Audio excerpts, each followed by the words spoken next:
Hello, and welcome to our Serenade video.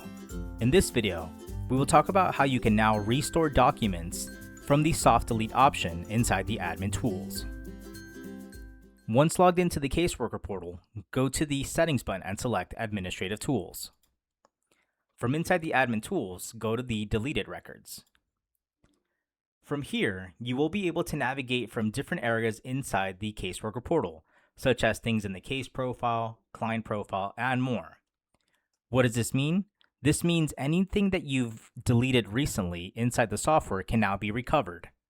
You will see sections from the case, the clients, questionnaires, invoices, and more.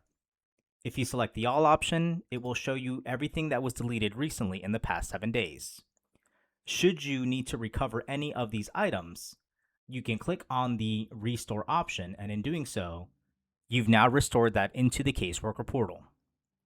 Should you need to delete something permanently, you can click on the X option, and in doing so, you'll get a pop-up warning you that you're permanently deleting it, and once clicking OK, you've now permanently deleted that item from your caseworker portal. This concludes our video on restoring documents from the soft delete option inside the admin tools.